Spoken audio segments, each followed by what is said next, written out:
A ver, voy a proyectar las diapositivas para comenzar con la clase. Bien, amigos, el día de hoy vamos a hablar de las medidas de protección. Hace 2 o 3 semanas más o menos hubo una primera parte de esta clase de las medidas de protección. Hoy día vamos a reforzar algunos conceptos que de repente han quedado en el aire y también vamos a analizar una por una cuáles son las medidas de protección que se han establecido en la legislación y cómo es que podemos aplicarlas. ¿Se ven las diapositivas? ¿Me confirmas, Reader, por favor?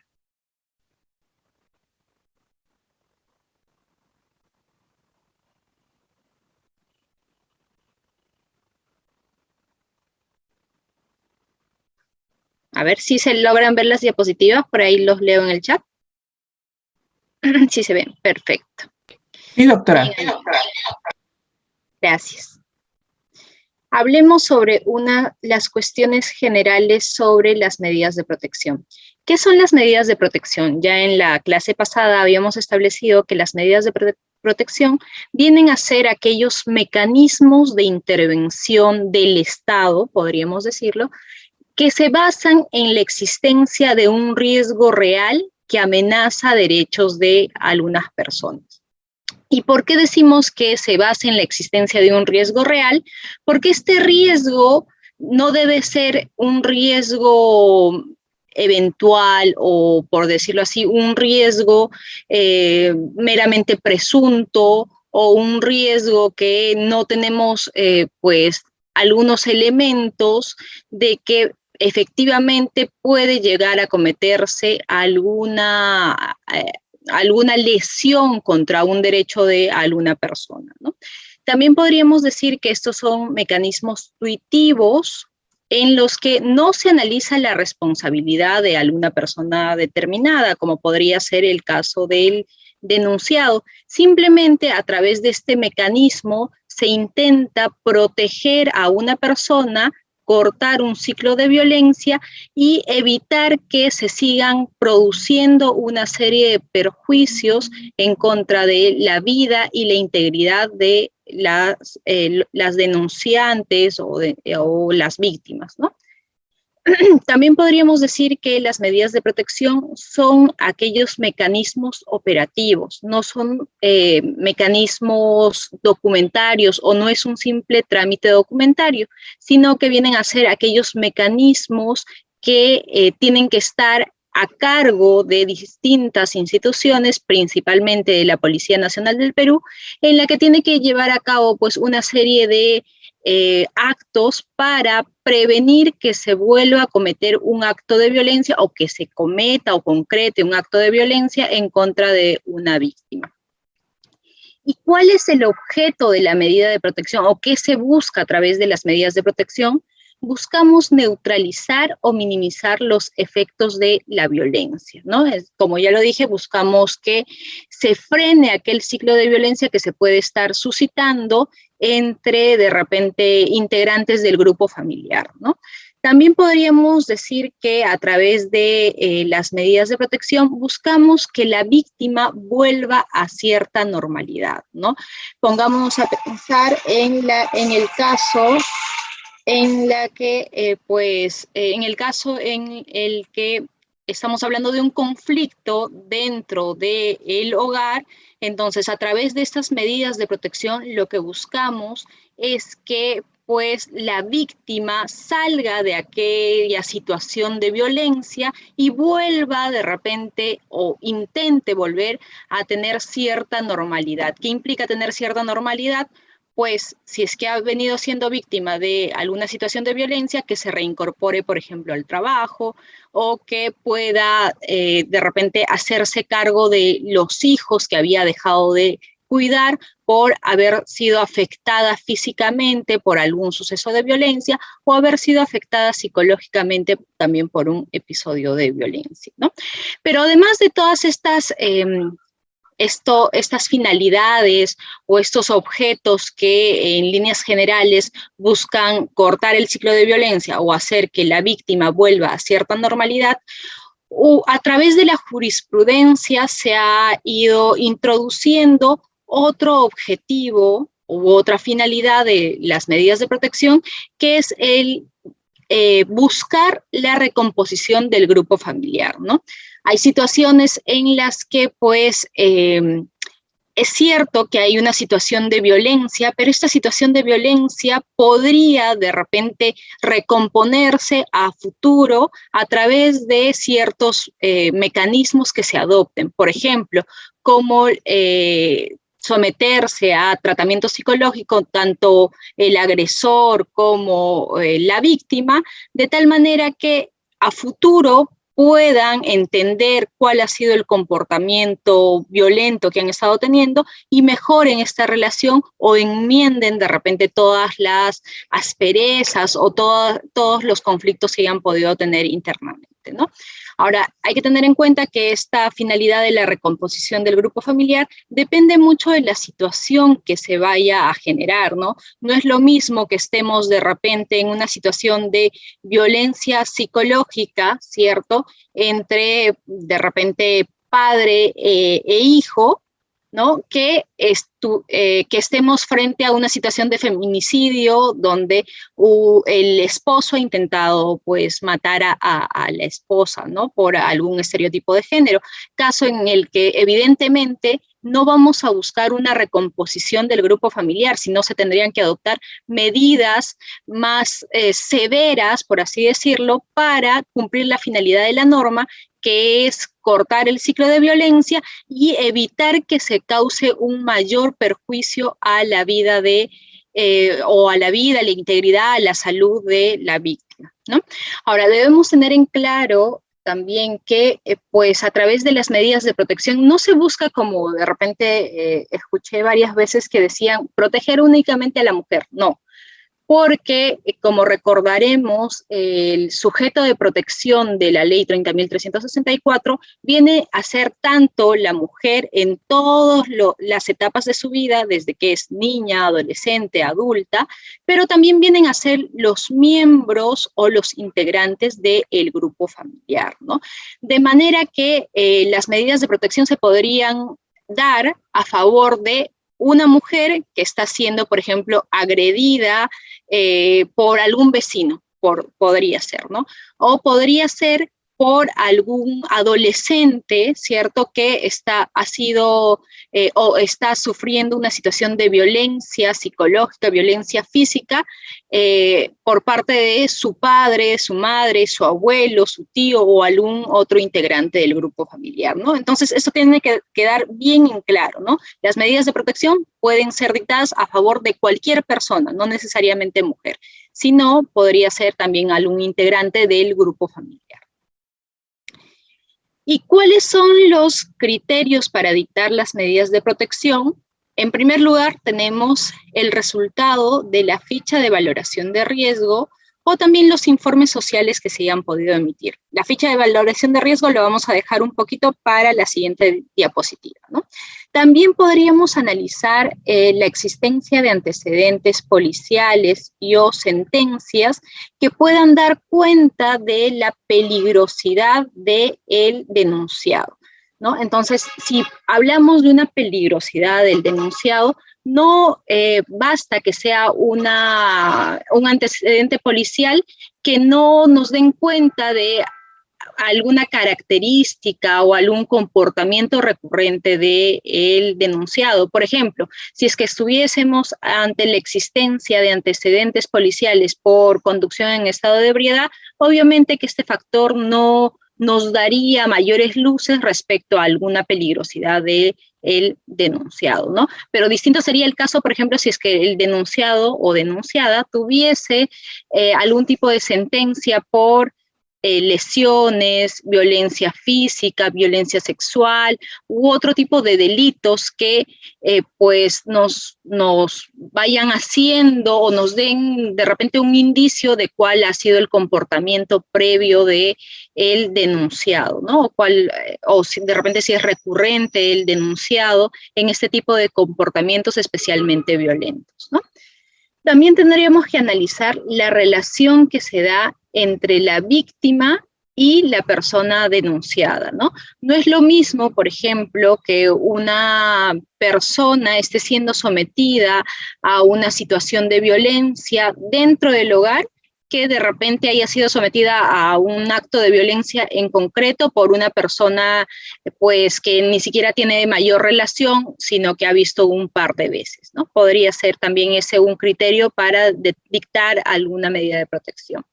También tenemos que analizar la diferencia de edades que existe y la relación de dependencia que existe entre la víctima y el denunciado, ¿no?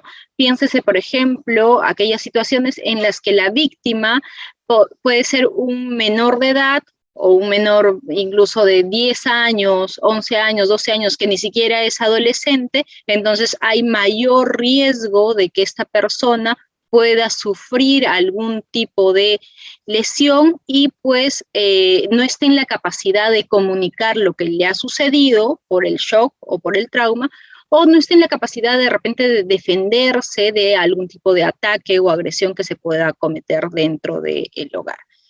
También es otro de los criterios para dictar las medidas de protección, la discapacidad que pueda tener la víctima, ¿no? Evidentemente, si una persona, por ejemplo, se encuentra en silla de ruedas, es un factor de mucho más riesgo, de mucha más vulnerabilidad a una persona que no está en silla de ruedas, que de repente puede moverse, puede escapar de algún tipo de agresión, o le es más fácil la movilidad para trasladarse del lugar donde está siendo víctima, ¿no? Y desplazarse a otro sitio, ¿no?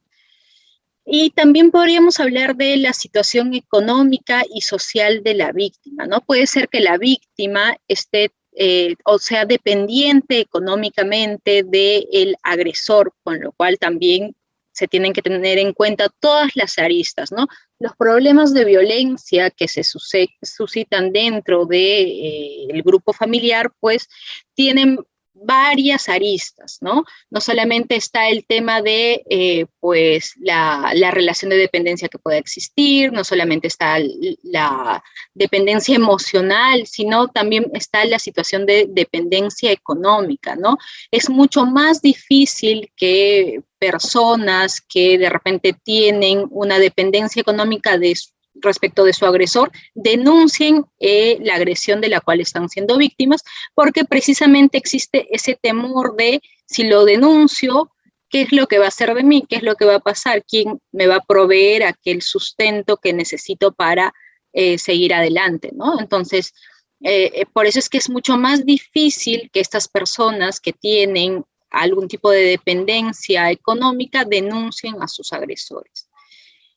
Tenemos también el criterio de la gravedad del hecho y la posibilidad de reiteración, ¿no?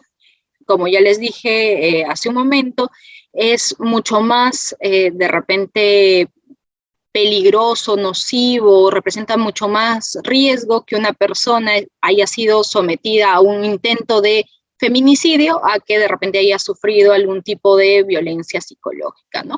Y es más también de repente reprochable o supone una situación de mucho más riesgo si es que esta conducta se ha venido desarrollando a lo largo del tiempo y no se trata solamente de un hecho aislado, ¿no? Y por último, la ley establece que para dictar medidas de protección debemos de tener en cuenta aspectos que denoten vulnerabilidad o peligrosidad de la víctima o del agresor, ¿no? Por ejemplo, piénsese en aquellos casos en los que la víctima está embarazada. Entonces, es un aspecto de mucho más vulnerabilidad, ¿no? Piénsese en los casos en los que la víctima, por ejemplo, es extranjera, no tiene familia, no tiene ningún círculo de apoyo al cual pueda recurrir ante una situación de violencia, entonces es mucho más vulnerable que aquella persona que, por ejemplo, es nacional, tiene una red de familiares que la podrían sostener si es que se presentase un caso de violencia, etc. Ahora, respecto a la ficha de valoración del riesgo, ¿qué es la ficha de valoración del riesgo? La ficha de valoración del riesgo, como su nombre mismo lo indica, viene a ser una especie de formato ¿cierto? Que es un formato estandarizado que se va a aplicar al momento en el cual la víctima realiza su denuncia, ¿no? Esta ficha de valoración de riesgo puede ser llenada por la Policía Nacional del Perú, podría ser llenada por algún fiscal o algún asistente en función fiscal, o podría ser llenada por algún operador de justicia dentro del juzgado de familia o en el lugar donde se pueda interponer la denuncia respectiva, ¿no? ¿Y qué contiene esta ficha de valoración del riesgo? Contiene, en primer lugar, los datos generales, ¿no? Tanto del operador que está atendiendo a la persona, como los datos de la víctima, los apellidos, el nombre, el documento nacional de identidad, la edad. También se tiene que establecer en esta primera parte de los datos generales si es que de repente tiene una lengua distinta al castellano. Por ejemplo, si fuese una persona quechohablante, se tendría que establecer cuál es la lengua materna también de la víctima, ¿no? Y también se podría poner si es que la víctima se encuentra en alguna situación de discapacidad. Seguidamente, después de identificar quién es la víctima, se pasa a una siguiente etapa o fase, que es la identificación de las agresiones en los 12 últimos meses. Si, por ejemplo, nosotros estuviésemos ante una denuncia que se da este mes, en enero del 2022, entonces le tendríamos que mostrar el almanaque de los 12 meses pasados, ¿no? O sea, le mostraríamos todo el año 2021 a la víctima para que identifique más o menos las fechas en las que se ha podido producir algún tipo de agresión, violencia psicológica, física, verbal, etcétera, ¿no? Entonces, vamos llenando en esta ficha cuándo es que más o menos se han producido las agresiones, ¿no? En tercer lugar está un cuadro en el que se indica el nivel de agresiones que ha podido sufrir la víctima, ¿no? El nivel 1 está conformado, por ejemplo, por situaciones que van desde cachetadas, empujones, jalones de pelo, con o sin lesiones o con o sin dolor prolongado, ¿no? En el segundo nivel están si la víctima ha sufrido puñetazos, patadas, moretones, cortes y o dolor prolongado, ¿no? En el tercer criterio o ámbito está si es que la víctima ha sufrido algún tipo de golpiza, golpes muy fuertes, quemaduras o huesos rotos. En el cuarto nivel está si es que la víctima ha sufrido algún tipo de amenaza con alguna arma, ¿no? O si se la ha lesionado en la cabeza, o si ha presentado algún tipo de lesión interna o lesiones permanentes. Y finalmente, vamos a identificar si es que la víctima, pues, ha sufrido algún tipo de lesión a través del uso de armas o, por ejemplo, ha sido herida por algún tipo de arma, como puede ser pistola, cuchillo, entre otros, ¿no?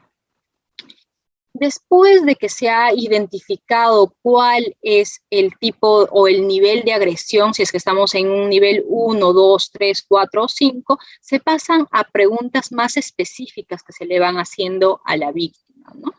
Se le pregunta, por ejemplo, si en el último año la violencia contra la víctima o contra la persona que estamos entrevistando ha ido aumentando en gravedad o frecuencia, ¿no? La víctima nos puede decir que sí o nos puede decir que no, y eso va a tener un valor específico.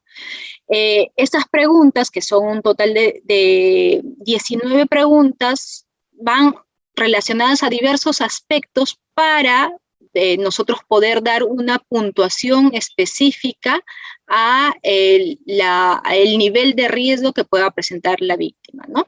Entre las preguntas también podríamos, por ejemplo, encontrar si es que el agente tiene algún arma o podría conseguir un arma con facilidad, como una pistola, un cuchillo, un machete, entre otros, ¿no? Obsérvese que en esta pregunta, si es que la víctima respondiese que sí, se le daría una puntuación de 5, ¿no? Pero hay ciertas preguntas que desde mi punto de vista, pues no son tan certeras respecto a la determinación del riesgo. Por ejemplo, esta que les acabo de hacer, si es que la persona o el denunciado podría conseguir algún tipo de arma como cuchillo.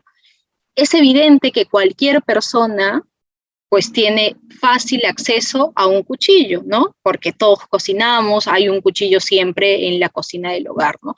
Entonces, esta pregunta fácilmente, si es que la denunciante actuase de repente con malicia, podría decir que sí, haciendo referencia al cuchillo que estaba en la cocina y que cualquier persona puede acceder, ¿no? Entonces, yo pienso que esto debiera ser objeto de repente de algún tipo de ajuste o modificación y solamente se tendría que referir a especiales armas que no son de fácil acceso o de fácil consecución, como sería el caso de la pistola o el machete, escopetas u otro tipo de armas ya de esta magnitud, ¿no? Otras preguntas que se le podrían hacer es que si es que ha vivido junto al agresor en el último año, siguen viviendo juntos, si es que el agresor tiene trabajo estable, si es que la víctima tiene trabajo estable, si es que alguna vez el agresor ha amenazado con matarla, si es que en alguna oportunidad lo ha denunciado por violencia familiar ante la comisaría, fiscalía o juzgado, o ante cualquier otra autoridad comunal, si es que la ha obligado alguna vez a tener relaciones sexuales, si es que el denunciado ha intentado ahorcarla, si es que consume drogas, etcétera, ¿no? Entonces, son un total de 19 preguntas que se le van haciendo y cada pregunta va a tener un valor específico, ¿no? De tal manera que la sumatoria de estos valores que arroja este cuestionario nos va a dar un nivel determinado de riesgo. Si es que estamos en una puntuación de 0 a 7, vamos a estar frente a un riesgo leve. Si es que estuviésemos, por el contrario, frente a una puntuación de 8 a 13, podríamos hablar ya de un riesgo moderado o un riesgo que va en aumento. Si es que la puntuación va de 14 a 17, ya hablaríamos de un riesgo severo, y si es que sobrepasa ya de 17 y vas a 37, que es el máximo que se podría otorgar a través de esta tablita, pues ya estaríamos hablando de un riesgo severo ya extremo, ¿no? Pero se supone que esta tablita o esta ficha de valoración de riesgo ha sido diseñada o ha sido implementada, ha sido ideada para, pues, detectar las situaciones en las que vamos nosotros a poder advertir si es que nos encontramos frente a un riesgo leve o si es que, por ejemplo, estamos frente a un riesgo severo extremo donde es muy probable que la víctima pueda volver a sufrir algún tipo de agresión de parte del denunciado o incluso podría atentarse contra la propia vida e integridad física de la víctima, ¿no?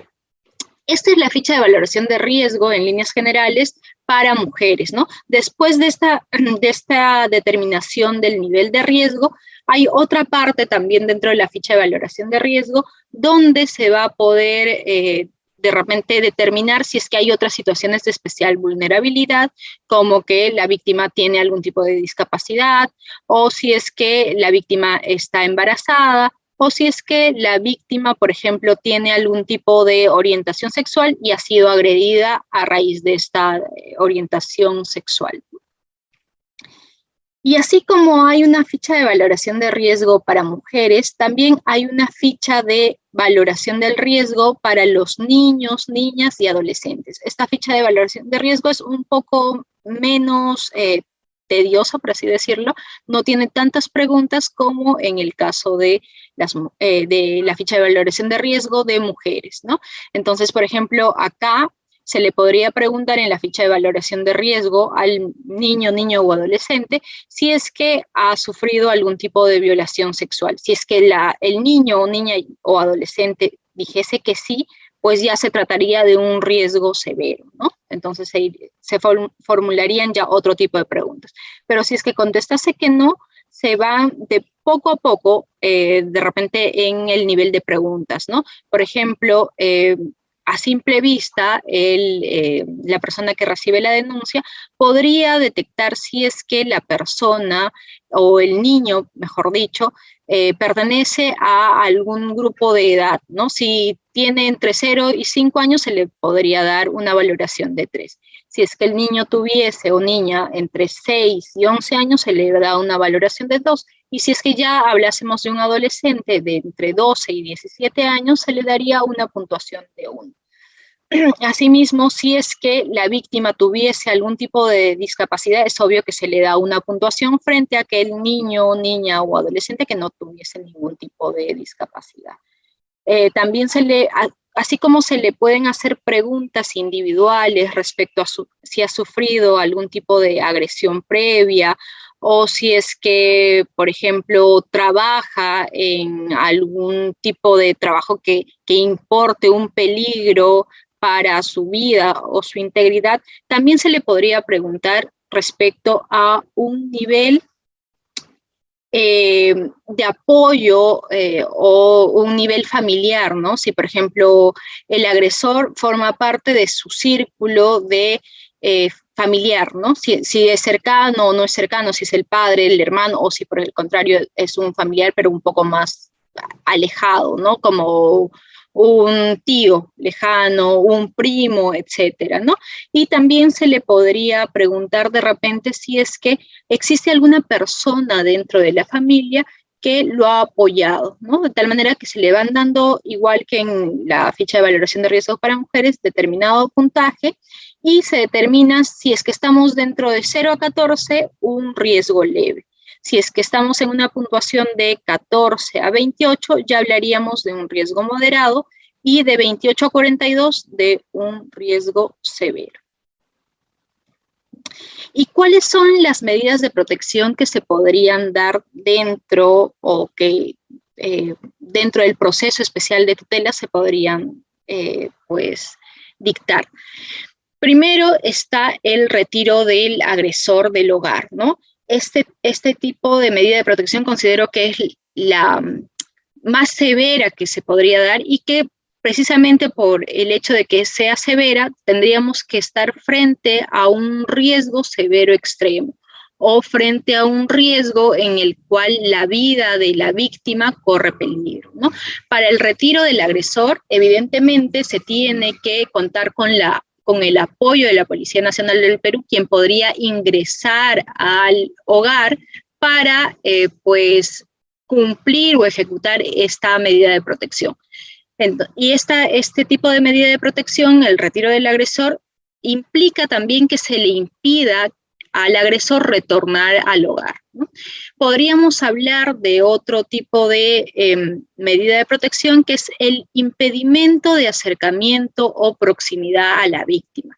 Este impedimento de acercamiento tiene que establecer el órgano jurisdiccional, el juez de familia, que es el competente para resolver este tipo de casos. ¿A cuánto es que no se puede acercar? Puede ser el caso de 300 metros, por ejemplo, que serían como 3 cuadras, ¿no? Entonces, que no se puede acercar tanto, por ejemplo, a la casa de la víctima, tanto a su centro de labores, a su centro de estudio, a cualquier recinto donde la víctima, donde se sabe que la víctima pueda estar, ¿no? Entonces el agresor evidentemente que tiene impedido acercarse a menos de un determinado número de metros, ¿no? Después podríamos hablar de la medida de protección de prohibición de comunicación con la víctima. Esta prohibición de comunicación con la víctima tiene que ser respecto de todo tipo de canal que puede existir, ¿no? Nos referimos a llamadas telefónicas, mensajes de WhatsApp, mensajes de texto, comunicaciones a través del Facebook, Instagram u otro tipo de redes sociales, ¿no? O sea, se le prohíbe totalmente al agresor o al denunciado, a la denunciada, que se comunique a través de cualquier tipo de medio que exista con la víctima, ¿no? También hablamos de la medida de protección de prohibición del derecho de tenencia y porte de armas para el agresor.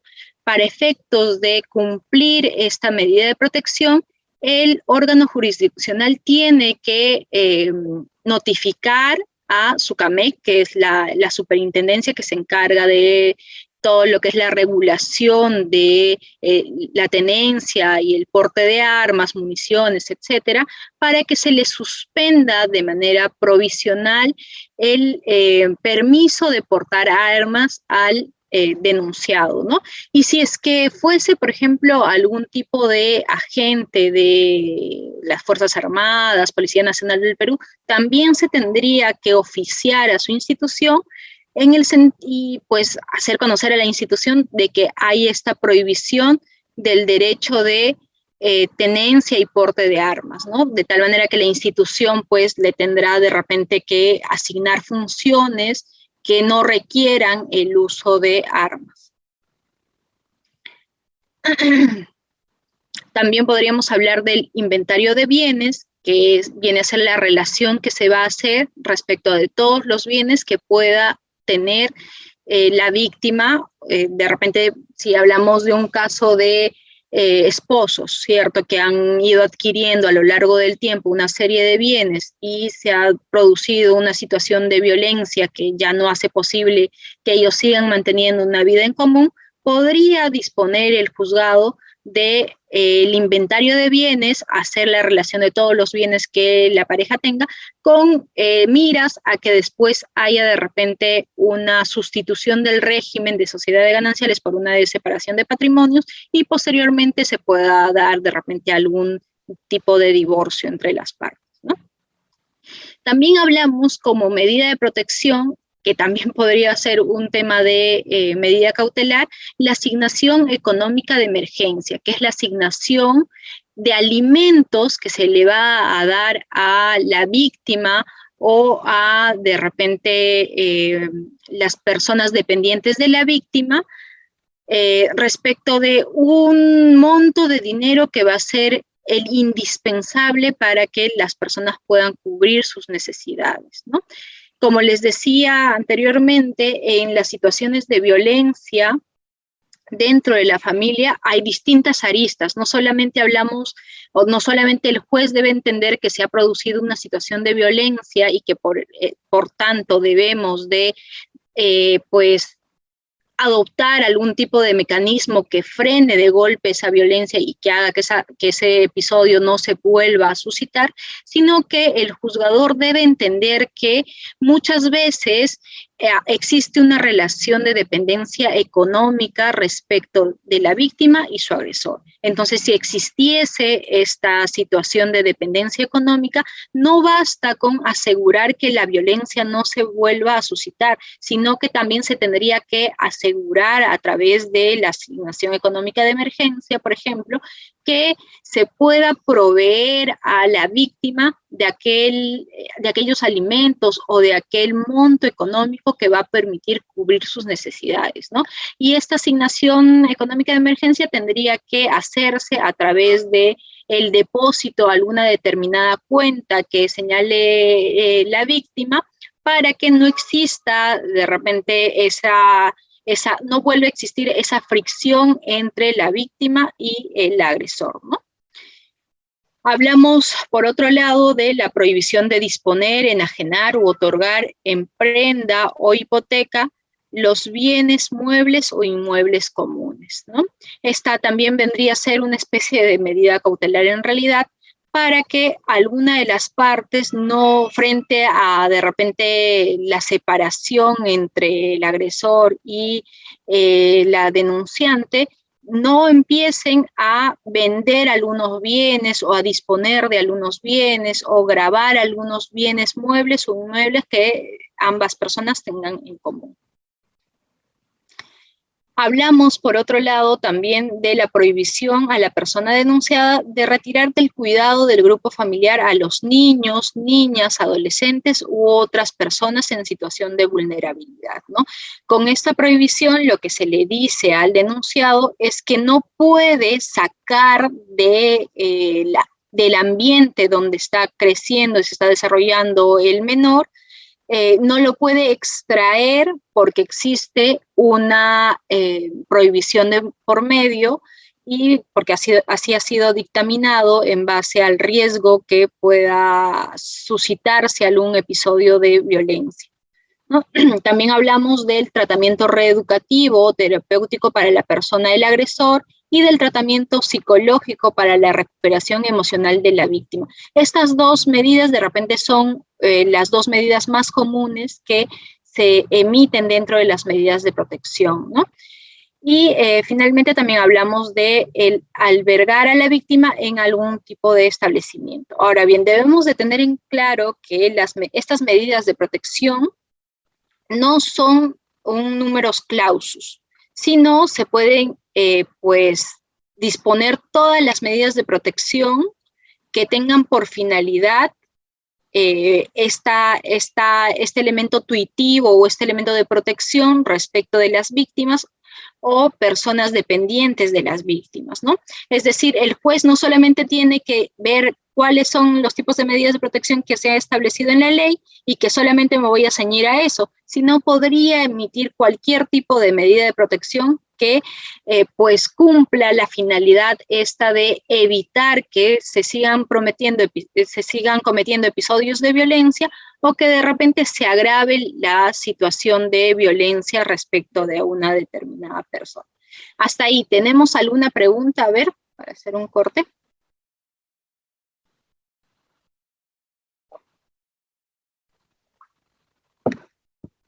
Ahí, a ver, alguien levantó la mano.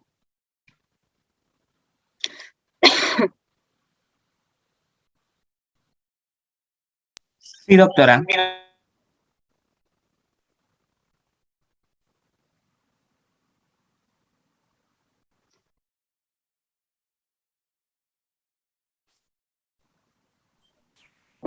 ¿Aló? Sí. ¿Me escuchas? Buenas Sí. noches, colega. Buenas noches, doctora Mary. Una pregunta, por favor. Cuando desde el inicio, digamos, uno interpone una denuncia, vamos a poner un ejemplo de violencia psicológica, pasa lo que es el examen psicológico para ver si tiene alguna afectación. El policía toma esa denuncia y la dirige en primera instancia a fiscalía o al juzgado de familia. Y una vez que está emitida a cualquiera de las dos entidades que usted me pueda aclarar eso, el juzgado dicta medidas de protección y una vez que dicta las medidas de protección, ahí archiva, digamos, el caso, porque he visto algunas medidas de protección que señalan, por ejemplo, custodia provisional de la menor agredida, en las cuales le dieron a la mamá, es decir, a la abuela materna, a la niña, pero en este caso la señora también ha recibido, la mamá agresora, presuntamente agresora, ha recibido terapia psicológica, ya tiene casi 4 o 5 meses y ella desea nuevamente la custodia de su niña. ¿Cómo podría ser? Discúlpeme que haya ahí tantas preguntas, pero en sí el procedimiento en sí me gustaría saber para poderlo realizar. Interesante pregunta. Justo en las siguientes diapositivas vamos a ver todo lo que sea de procedimiento, ¿no? Ahí les voy a explicar qué es lo que pasa si es que se interpone primero en la policía o en la fiscalía o en el juzgado. Dejamos tus preguntas para las siguientes diapositivas. Ahí está el proceso establecido y voy a ir absolviendo cada una de tus preguntas. A ver, vamos a hacer preguntas respecto a lo que hemos avanzado, por favor, hasta ahora. ¿Ya? Para ver si de repente todo ha quedado claro, si de repente hay algún tipo de duda respecto a lo que hemos conversado hasta este punto, ¿no? Porque pueden haber preguntas que vamos a absolver todavía un poco más adelante. Doctora, buenas noches. Buenas noches. Doctora, mi pregunta va con relación a los tipos de medida de protección, ¿no? En caso la persona agresora ha pasado, bueno, trabajo en una comisaría, es una persona de tercera edad e incluso tiene algún tipo de incapacidad ya propios de la edad, una persona de 73 años. Bueno, su hija lo denuncia a él por violencia física, ¿no?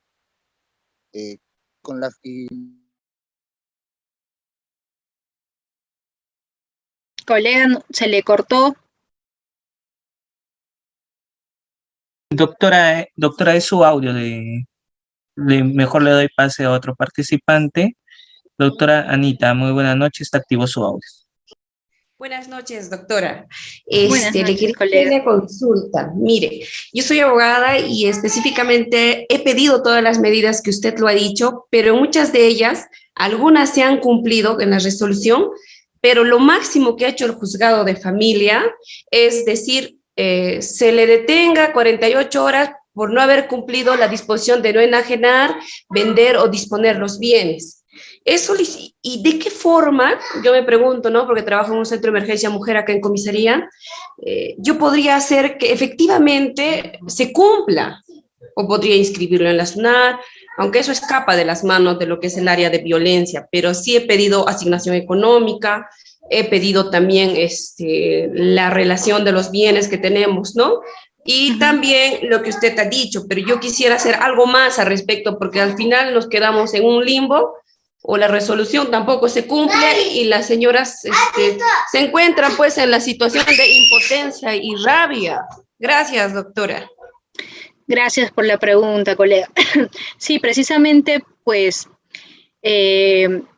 pueden ser que se cumplan algunas medidas de protección y las otras no. ¿Y qué es lo que se podría hacer? Yo pienso que en este caso, pues se le debiera de exigir al juzgado se ejecute la medida que ha dispuesto, porque de nada sería una tutela judicial o jurisdiccional efectiva si es que pues solamente se convierte en letra muerta las medidas de protección que hayan podido disponer el juzgado, ¿no? En otras palabras, de nada va a servir que me digan, sí, díctese las medidas de protección A, B y C, si solamente van a cumplirse una de las medidas de protección, ¿no?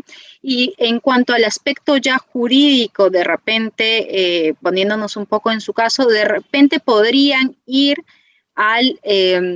o solicitar al juez que, pues, todas las medidas que se ha dispuesto respecto de los bienes que puedan tener en común la pareja sean registrados en registros públicos con la medida de no enajenación o prohibición.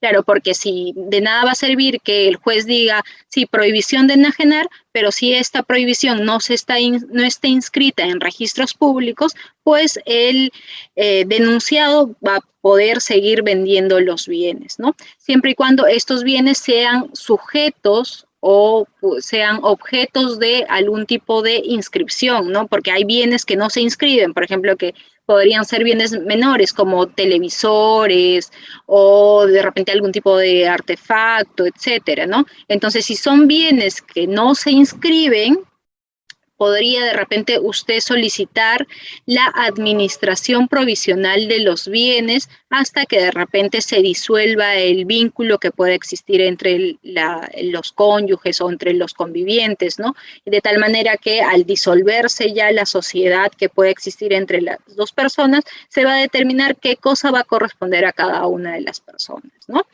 Veo que hay un montón de preguntas. Voy a seguir con la clase. Más adelante va a haber otro corte para que puedan preguntar lo que haya quedado en el aire, ¿no? Las medidas de protección contra las personas distintas del denunciado, o sea, pueden haber medidas de protección contra persona distinta del denunciado. A ver qué es lo que piensan ustedes un poco para leerlos también en el chat. Por ahí nos ponen que sí, Sonia Gómez. Buenas noches, sí. Por ahí Mónica, sí. Varios de ustedes dicen que sí, ¿no?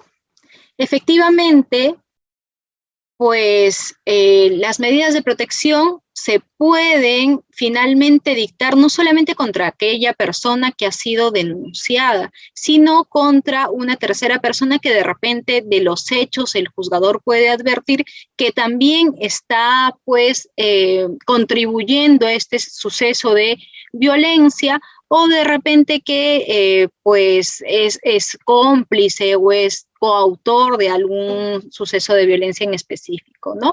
Por ejemplo, les pongo el caso de, alguna persona, el papá de un niño que está de repente ejerciendo violencia psicológica contra el niño y que también esta violencia viene por parte del abuelo del niño por algún tipo de conducta que pueda tener el niño en específico, ¿no? Entonces, si solamente se interpuso de repente en un primer momento la denuncia contra el papá y el juzgado de los hechos advierte que también el abuelo es el que está ejerciendo violencia psicológica, podría darse el caso de que se dicten las medidas de protección en contra del papá y del abuelo, ¿no?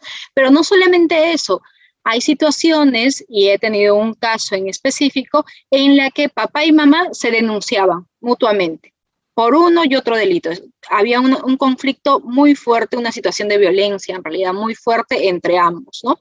Que uno lo denunciaba al otro por violencia psicológica y viceversa, o también por impedimento del régimen de visita, etcétera. Entonces, habían tantas denuncias entre ambas partes que, pues, pese a que la mamá había denunciado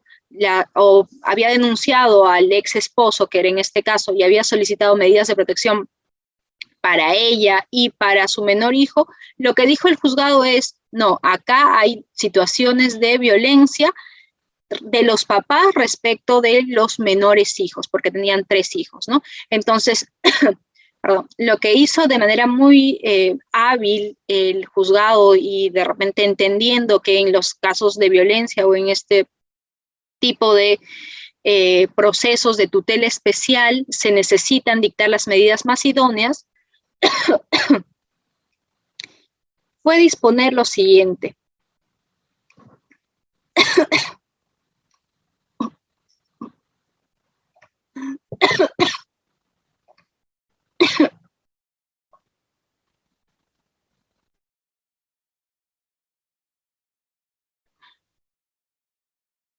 Perdonen ustedes.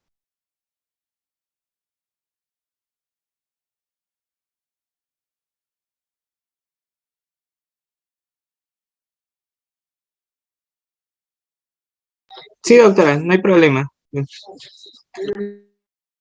Con tranquilidad, amada doctora. Mil disculpas, lo que pasa es que hace 2 semanas estuve con COVID.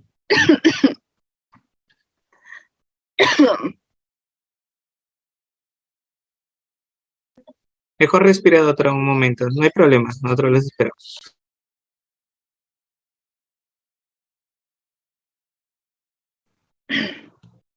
Ya, a ver, espero que me vuelva la voz, disculpen. O vamos escuchando preguntas, mejor, Reader. Sí, doctora, damos, ¿le parece 5 minutos de descanso? 5 minutos, estimados participantes, y volvemos.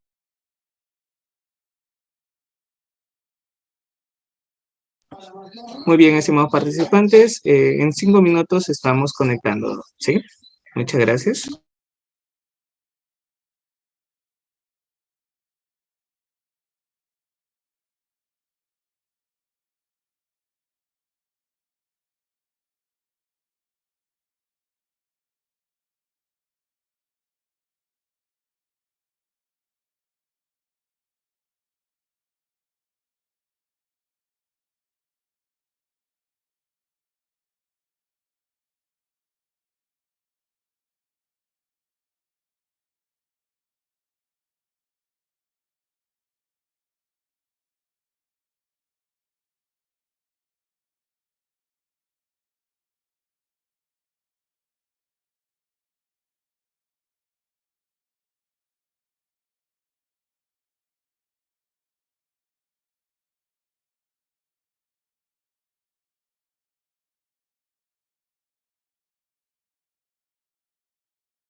Reader. Perfecto, doctora. Sí, ¿Listo? yo creo que sí. Mil disculpas a todos, estuve con COVID hace unos cuantos días y creo que todavía tengo un poco de secuelas. Entonces, como les estaba diciendo, en este caso que tuve, lo que hizo el juzgado fue dictar medidas de protección no contra la mamá que había denunciado, sino, mejor dicho, no a favor de la mamá que había denunciado, sino a favor de los menores hijos, porque el juzgado consideraba que tanto la mamá como el papá estaban pues de repente en una situación de alienación parental, cada uno respecto de un hijo, ¿no? El papá estaba respecto del hijo que era mayor, que era varón, y la mamá respecto de la segunda hija, que era mujer. Entonces, cada uno de los niños tiraba para el lado de la mamá o para el lado del papá, ¿no? Entonces, lo que hizo el juzgado fue disponer que se dicten medidas de protección a favor de los menores en contra de ambos papás, pese a que la mamá era la denunciante también en este caso, y pues los mandó a terapia psicológica a todos, ¿no? A papá, a mamá y a los hijos, entendiendo pues que esta situación era una situación de violencia indirecta y pues tenían que cumplir esta terapia psicológica bajo apercibimiento de ser denunciados por desobediencia y resistencia a la autoridad, tanto mamá como papá, ¿no? Y los hijos también tenían que pasar terapia psicológica para que de repente se pudiese pues arreglar el tema de la alienación parental, que algunos autores consideran que es una situación también indirecta de violencia respecto de los hijos, ¿no? De manera que, como podemos ver, la situación o la medida de protección no solamente se va a dar a favor de la denuncia. En primer lugar, no solamente se va a imponer en contra del denunciado, sino podría ser en contra de cualquier persona, incluso a veces en contra de la propia denunciante, si es que se observa que también ella ejerce algún tipo de violencia respecto de los menores hijos, por ejemplo. Pero además la ley dispone que se puede ampliar las medidas de protección no solamente a favor de la denunciante, sino podrían ser a favor de los hijos o dependientes que tenga la denunciante, ¿no? Si, por ejemplo, estuviésemos ante un caso de violencia contra una mujer, violencia psicológica, pero de los hechos se advierte que la violencia psicológica no solamente se imprime contra la mujer, sino también contra los hijos, el juzgado de oficio podría dictar medidas de protección contra los hijos, ¿no? Entonces, incorporar. Entonces, lo que quiero que quede claro es que las medidas de protección, al ser estos mecanismos tuitivos, lo que se prevé o la finalidad de la norma es que el juez, si bien tiene que actuar de manera imparcial, pero no puede ser neutral. Es decir, tiene que ver que estamos en una situación de repente de materialmente de desventaja o materialmente de subordinación de una persona respecto de la otra, que tiene que adoptar todos los mecanismos que esté a su alcance para que se pueda cortar los episodios de violencia o evitar que la violencia se siga agravando, ¿no? Entonces, estas medidas de protección pueden ser a favor de cualquier persona que determine el juzgado, no necesariamente a favor de quien inicialmente interpuso la denuncia.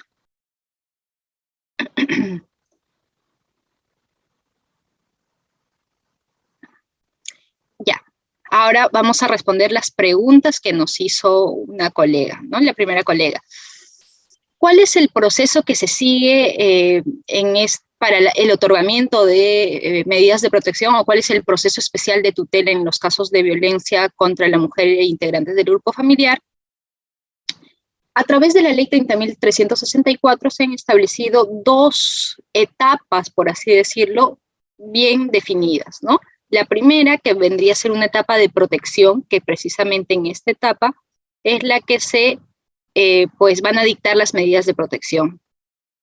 Y la otra etapa viene a ser ya propiamente la etapa de sanción, que es cuando el proceso va a pasar a fiscalía y la fiscalía va a investigar el hecho para ver si se configura algún tipo de delito, ¿no? Entonces, veamos cuál es la primera etapa, esta etapa de protección propiamente, para que se dicten las medidas de protección. Una persona puede interponer la denuncia de violencia o por cualquier tipo de episodio que considere violencia ante la Policía Nacional del Perú, ante el juez de familia o equivalente o ante la Fiscalía, ¿no? Entonces, esta denuncia no requiere mayor formalidad, no se requiere que esté por escrito, no se requiere firma de abogado, no se requiere nada. Incluso la persona puede ir a narrar lo que ha sucedido y en cuyo caso se va a levantar simplemente un acta con el detalle que va haciendo la víctima o la narración que va haciendo la víctima, ¿no? Una vez que cualquiera de estos tres instituciones recibe la denuncia, lo primero que tiene que hacer es pues llenar la ficha de valoración de riesgo, emitir la ficha de valoración de riesgo, ya sea la policía, ya sea el juez o la fiscalía, cualquier persona, ¿no? Y si es que es, por ejemplo, la policía quien ha recibido la denuncia, en el término o en el plazo de 24 horas, tiene que emitir el informe respectivo y enviar los documentos al juez de familia y también a la fiscalía. ¿Y para qué se siguen estos dos caminos? Porque por un lado, al enviar los documentos al juez de familia, lo que se va a buscar es que el juez de familia tome conocimiento del caso y dicte la medida de protección que sea idónea al caso. Si es que va a dictar, porque puede ser el caso, y he tenido muchísimos casos en los que el juez simplemente dice, no, yo no veo riesgo acá, no dicto ninguna medida de protección. Y por el otro lado, va a enviar también copias a la fiscalía para que la fiscalía investigue si nos encontramos frente a un hecho de relevancia penal, ¿no? Ahora, una vez que el juzgado de familia recibe el expediente o de repente recibe de manera directa la denuncia, si nos encontramos frente a un riesgo severo, se supone que para esto ya se ha emitido la ficha de valoración de riesgo, ya se sabe más o menos cuál es el nivel de riesgo que presenta la denunciante o el denunciante. Entonces, si es que estamos frente a un riesgo severo, el juez de familia dicta la medida de protección y o medidas cautelares de manera inmediata, en el término de 24 horas. Si por el contrario nos encontramos frente a un riesgo leve o un riesgo moderado, el juez va a tener 48 horas para que llame a una audiencia. Y la audiencia se tiene que desarrollar con los que estén presentes, esté o no esté el denunciado, esté o no esté la víctima. Y en esa audiencia va a resolver si es que dicta o no dicta medidas de protección. ¿Y qué pasaría, por ejemplo, si es que es un riesgo indeterminado? Si, por ejemplo, se recibió la denuncia, no se emitió o por X razones la ficha de valoración de riesgo y no sabemos ante qué tipo de riesgo estamos, el juzgado de familia en el término de 72 horas fija audiencia y sucede lo mismo, ¿no? Evalúa si es que va a dictar o no va a dictar medidas de protección. Y una vez que se dictan las medidas de protección, el juez debe de comunicar de la existencia de medidas de protección para su cumplimiento a todas las instituciones que sean necesarias, principalmente a la Policía Nacional del Perú, porque ellos son los principales encargados de ejecutar la medida, ¿no? De registrar a la víctima, georreferenciar cuál es su domicilio, hacer visitas inopinadas, hablar con la víctima y darle un mecanismo de comunicación directo en caso de que sufriese algún tipo de violencia o de repente se apareciese el agresor, la agresora y tuviese alguna medida de alejamiento en su contra, entonces que la víctima pueda llamar directamente a algún número telefónico de la comisaría o de la policía que está a cargo de las medidas de protección. Y además es obligación de la Policía Nacional del Perú el hacer un informe periódico sobre cómo va el avance o la ejecución de las medidas de protección, ¿no? Y en este informe o periódico que haga la policía, pues el juez, nuevamente vuelvo a repetir, como órgano que tiene que tener, pues no tiene que tener neutralidad, sino tiene que actuar de manera, digamos, proactiva en cuanto a la adopción de medidas de protección, El juez que recibe algún informe de la policía, si ve que el riesgo ha variado y ha incrementado, pues podría variar la medida de protección o de repente sumar alguna medida de protección más. Por ahí decía, ¿y cuánto va a durar las medidas de protección? Las medidas de protección son independientes a lo que sucede en el proceso penal. Una cosa es el proceso penal, que ahí sí hablamos de presunción de inocencia, hablamos de derecho de defensa desde el primer acto de investigación, y otra cosa es pues los procesos especiales de protección para el otorgamiento de medidas de protección, donde acá únicamente se valora si es que hay algún riesgo, ¿no? Entonces, las medidas de protección van a durar mientras exista un riesgo. Si es que el riesgo varía, si es que el riesgo disminuye, el juez también, de oficio o a pedido de alguna de las partes, podría variar las medidas de protección. Y tanto es independiente las medidas de protección respecto de algún tipo de sanción que pueda haber en la vía penal, que así el proceso se archive el proceso, no hay delito o prescribió el delito, por ejemplo, que el juez puede incluso no levantar las medidas de protección considerando de que hay algún tipo de riesgo, que no tiene nada que ver con si hay o no hay delito, ¿no? Entonces, para esto va a servir también mucho los informes periódicos de la policía para que pues el juzgado pueda ver si es que cambia o no cambia o sustituye o amplía algún tipo de medida de protección. Ahora, segunda tanda de preguntas. Los escucho, a ver.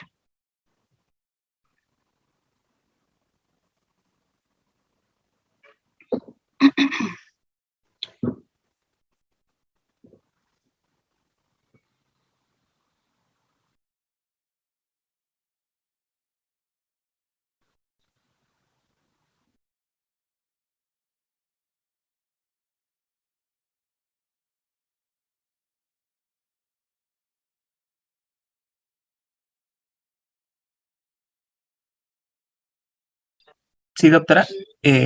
Doctor Rafael.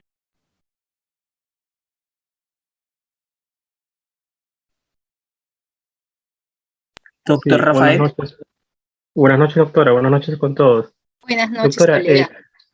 sí, tengo una inquietud, doctora, pero previamente quería comentarle en un distrito judicial cómo se está haciendo la praxis en este tema de violencias contra la mujer o los integrantes del grupo familiar. Mire, por ejemplo, en un supuesto de un niño que es golpeado por su madre y pues no tiene vínculo con su padre. Entonces, quien hace la denuncia es la abuela y ¿qué es lo que hace el policía? Llama al fiscal de familia y llama al fiscal de violencia contra la mujer o los integrantes del grupo familiar. Y el fiscal de familia hace un acta fiscal indicando que remite la denuncia al juzgado de violencia, a la unidad de protección especial y que se remita copias a la Fiscalía de Violencia contra la Mujer. La Fiscalía de Violencia contra la Mujer hace un acta fiscal, dispone diligencias y eso es todo. Entonces, de acuerdo al texto único de esta nueva ley, de acuerdo a los acuerdos regionales que ha habido este año o el año pasado, las atribuciones que tiene el fiscal de familia en la práctica de este distrito judicial que le comento son correctas o el fiscal de familia podría actuar de otro modo. Esa es mi inquietud, doctora. Gracias.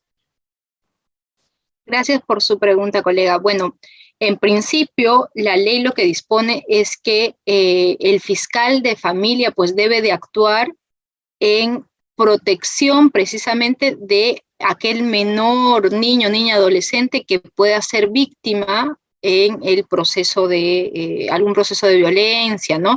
En ese sentido, pues como defensor de este menor, el fiscal de familia tendría que estar pie a pie detrás del caso, viendo que se ejecuten las medidas de protección, viendo que pues la investigación de repente se lleve a cabo o comprenda todos los actos de investigación necesarios para determinar cuál ha sido los hechos, cómo se han suscitado los hechos, ¿no? Entonces, ellos son los garantes de que se le brinde pues una protección integral a los derechos de ese menor, de ese niño, niña y adolescente, ¿no? Entonces no puede ser una simple actuación meramente formal de simplemente ir a alguna diligencia y ahí acaba mi trabajo. No, tienen que ver precisamente que este menor pues haya salido de la situación de violencia y de repente podrían incluso el fiscal de familia solicitar, si es que el menor ha sido violentado por la mamá y quien interpuso la denuncia fue la abuela, de repente podrían solicitar como medida de protección al juzgado de familia que pues se le dé la tenencia provisional a la abuela para que no se vuelva a cometer aquel acto de violencia respecto de la mamá, ¿no?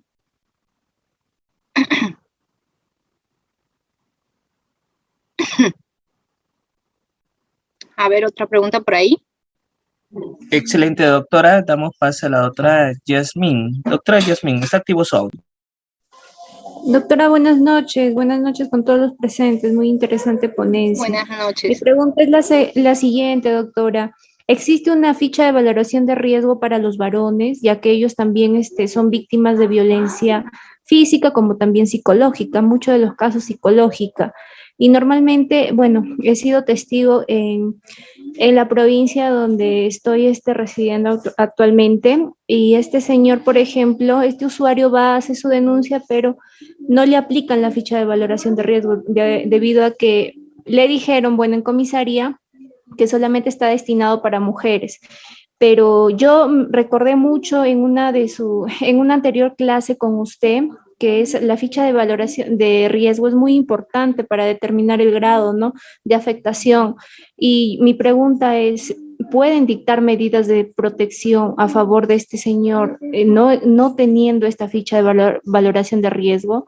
Ya que primero, bueno, ante eso le dijeron que tenía que pasar pericia psicológica por medicina legal, pero para que llegue a un resultado en la pericia psicológica en medicina legal iba a pasar demasiado tiempo. Normalmente las programaciones de las citas son cada 2 meses.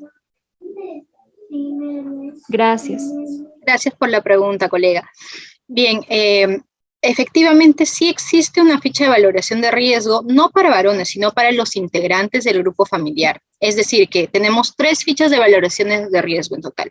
Una para las mujeres, que como dijimos, la mujer es sujeto de protección en todos los ámbitos de su vida, ¿no? Existe una ficha de valoración de riesgo para los niños, niñas y adolescentes, y existe una ficha de valoración de riesgo para los integrantes del grupo familiar, ¿no? Si, por ejemplo, fuese, no sé, un abuelito que está sufriendo violencia de parte de sus propios hijos, entonces se le daría esta ficha de valor, o se llenaría esta ficha de valoración de riesgo respecto de los integrantes del grupo familiar. Ahora, como bien decía usted, pues no es excluyente las medidas de protección respecto de solamente mujeres. Se puede dar medidas de protección a favor de varones, siempre y cuando el conflicto que se esté suscitando o la situación de violencia que se esté suscitando se dé dentro de los integrantes o entre los integrantes del grupo familiar en su acepción más amplia, ¿no? Que podría ser tíos, primos, abuelos, abuelas, etcétera, ¿no? Y incluso personas que vivan de repente dentro de la misma unidad o dentro del mismo hogar, ¿no? En este caso, no existe ningún tipo de impedimento y de repente, pues, que se le rechace a priori algún tipo de medida de protección o que se le llene esta ficha de valoración de riesgo, es un desconocimiento de la norma en vista de que sí existe un formato específicamente para los integrantes del grupo familiar. Ahora, en este caso, como usted comenta, si es que no se ha llenado la ficha de valoración de riesgo, si bien es un instrumento súper importante, no olvidemos que hay varios criterios para dictar las medidas de protección. Y estos criterios precisamente son los que hemos visto hace unos momentos, ¿no? Uno es la valoración de riesgo, pero también tenemos que ver si es que hay antecedentes penales, policiales de parte del denunciado, ¿no? O denunciada. La relación que puede haber entre la víctima y la persona, si es que hay alguna situación de discapacidad, si es que hay una relación de dependencia económica, la gravedad del hecho, aspectos de vulnerabilidad o peligrosidad, etcétera, ¿no? Entonces, todas estas cositas hay que analizarlas de manera global. Si es que falta la ficha de valoración de riesgo, de repente se podría alegar por la existencia de antecedentes o sentencias de parte de la persona que está agrediendo al sujeto que usted dice, al adulto, ¿no? A la persona que usted dice, ¿no? Entonces, todas estas cosas hay que tener en cuenta para que se le puedan dar las medidas de protección.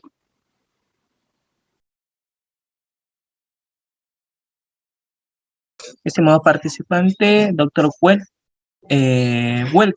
muy buenas noches, está activo su audio.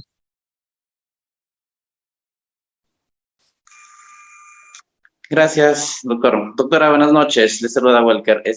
Una consulta. Mire, se ha dado casos que cuando, por ejemplo, una mujer, bueno, denuncia por violencia familiar y la policía, basta con la denuncia, toma la ficha de valoración de riesgo y pues es suficiente para que se dicten medidas de protección.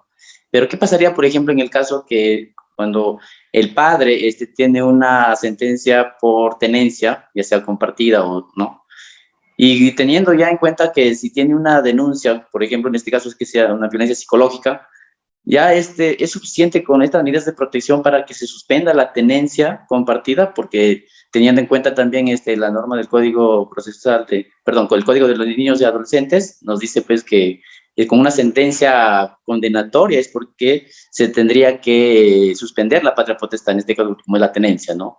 Entonces yo le pregunto, ¿hasta qué punto una medida de protección puede dejar sin efecto una tenencia compartida? Porque a veces, como le digo, una simple denuncia es suficiente para que se dicte una medida de protección, dejando pues de lado también el derecho del padre, ¿no? Gracias, doctora. Gracias, colega, por la pregunta. Precisamente en unos momentos vamos a ver lo que son las medidas cautelares, ¿no? Porque no solamente hablamos de las medidas de protección en esta etapa especial de tutela, sino también hablamos de medidas cautelares, que son aquellas medidas que de repente van a tender a pues asegurar alguna sentencia futura que se pueda dar en el ámbito civil, como por ejemplo podría ser las cuestiones relativas a tenencia o régimen de visita de los menores. Ahora, en cuanto a su pregunta en específico, yo creo que todo va a depender del riesgo que se tenga. Si es que los niños, por ejemplo, corren el riesgo de ser pues violentados por el padre que tiene una sentencia de tenencia compartida, pues lo principal es tutelar la vida e integridad de los niños. Entonces sí se podría, a través de las medidas de protección y medidas cautelares, disponer la suspensión provisional del régimen, de la tenencia, del régimen de tenencia, ¿no? La tenencia de los menores. Pero ojo, que esta medida provisional tendría posteriormente que ser discutida en ya la vía ordinaria, que sería la vía civil, ¿no? Entonces, si es que se dicta la medida de protección de suspensión como medida cautelar, por ejemplo, de suspensión de la patria potestad o tenencia, este aspecto posteriormente tendría que ser discutida por las partes ya en un proceso propiamente civil, ¿no? Ahora, usted me dice que existe de repente una especie de vulneración respecto de los derechos del papá. Pues lo que intenta la ley es frenar cualquier tipo de violencia, ¿no? No necesariamente que se afecten los derechos, porque posteriormente, pues, se podría restablecer los derechos del papá o de la mamá que en un primer momento pudo haber sido denunciada como agresora, ¿no? O pudo haber incluso sido efectivamente la persona que agredía a los menores, ¿no? Entonces, en vista de que de repente hay una necesidad más urgente, que es de proteger a aquella persona que está siendo víctima de violencia, se comprende que se suspendan algunos derechos como la tenencia o el régimen de visitas, ¿no? Pero todo va a depender del caso concreto, porque no puede ser que a priori, si es que no estamos ante una real situación que importe el peligro en la vida o la salud de los menores, se disponga pues que se suspenda, sí, porque así el régimen de visitas, sino que siempre debemos de ver que de verdad exista un riesgo real y concreto o una posibilidad bastante grande de que se cometa algún tipo de agresiones contra esos menores para recién proceder a la suspensión del régimen de visitas u otro tipo de régimen, ¿no? Muy bien. Doctor Juan, está activo su audio. ¿Me escucha, doctora? Sí, colega, lo escucho. Doctora, muy buenas noches. Y muy buenas noches, doctor Rieder, y a todos los integrantes de Udiápolis. Mi pregunta es la siguiente. El Tribunal Constitucional se ha pronunciado respecto a la ficha de valoración de riesgo, en la cual ha concluido que no es una ficha de rigor científico, doctora. ¿Qué pasa? Cuando a veces una de las víctimas, y por mala suerte de otra de las partes, bueno, el policía, porque mayormente son ellos los que están a cargo del llenado de las fichas, ocurre pues que llegan a ser familiares, vecinos o íntimos amigos. Entonces, ello ha demostrado el Tribunal Constitucional de que no constituye una ficha de rigor científico. Y al no ser una prueba de rigor científico, ¿cómo quedaría la denuncia, no? Porque prácticamente en eso se sustenta la denuncia en cuanto muy al margen de lo que es las pericias psicológicas, ¿no? Que pasan los menores o todas las víctimas por el reconocimiento médico legal, ¿no? Entonces, en ese sentido, prácticamente la denuncia quedaría acéfala. Esa es mi gran pregunta, doctora. Mil disculpas y muchas gracias por su respuesta. Gracias por la pregunta, colega. Pues efectivamente, como les dije al inicio, hay preguntas en la ficha de valoración de riesgo, pues que pues nada nos dicen de un riesgo, ¿no? Y alguna persona pues de mala fe podría decir sí, sí, a todo para que se le puntúe con el riesgo severo, extremo incluso, ¿no? Pero lo cierto es que pues la ficha de valoración de riesgo o las medidas de protección en nada coadyuvan a la investigación por el delito, ¿no? ¿Qué quiero decir con esto? Es que el proceso o la etapa de protección, el proceso especial de tutela, es distinto de la etapa de sanción o el proceso penal propiamente, ¿no? Entonces, si nosotros, por ejemplo, estamos en un proceso especial de tutela y no se dictan medidas de protección, el juzgado considera de que no hay riesgo en este caso, igual el expediente va a pasar a la fiscalía.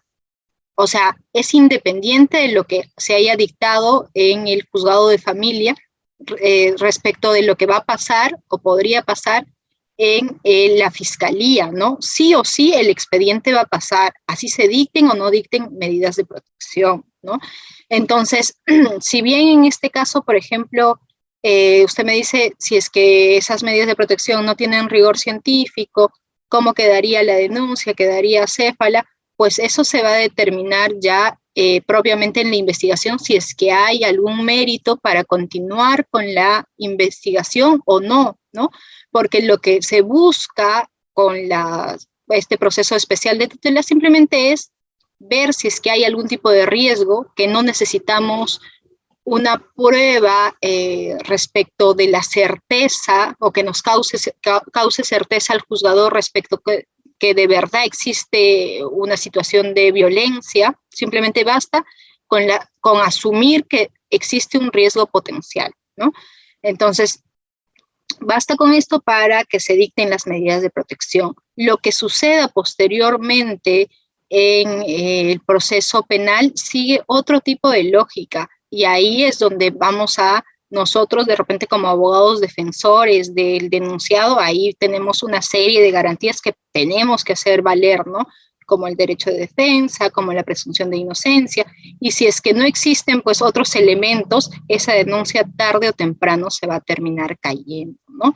Entonces, en conclusión, lo que quiero decir es que la ficha de valoración de riesgo únicamente me va a servir para ver si es que existe algún tipo de riesgo, y tomarlo como uno de los criterios más, porque como bien ya dijimos, existen varios criterios, para ver si es que otorgo o no otorgo medidas de protección y medidas cautelares, ¿no? Pero esa ficha de valoración de riesgo no me sirve para el proceso penal, porque como bien usted lo ha señalado, no tiene valor probatorio en el proceso penal. En el proceso penal, lo que me va a servir para sustentar de repente la inocencia o culpabilidad de una persona es una pericia psicológica, que eso sí tiene que pasar la víctima o de repente el denunciado por el Instituto de Medicina Legal, o valerme de repente de otros instrumentos que sí tienen o en su momento pueden llegar a tener la característica de prueba, ¿no? Pero la ficha de valoración de riesgo me sirve para este único momento, no me sirve para después sustentar la denuncia.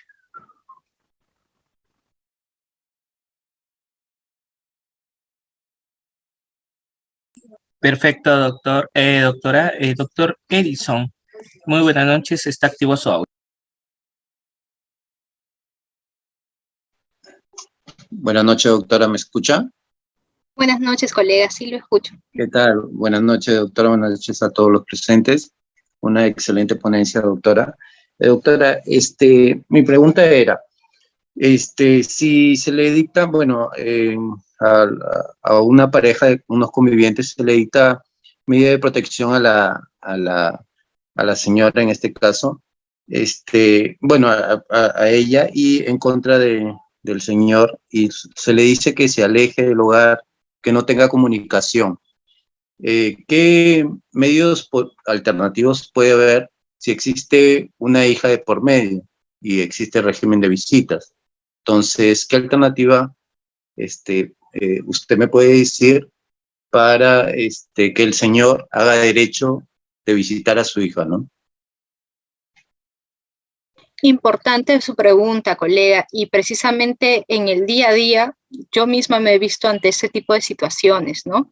Donde lamentablemente los jueces pues dictan algunas medidas de protección, pero se olvidan de repente que pues ese grupo familiar tiene distintos sujetos que la conforman, ¿no? Conforman el grupo familiar.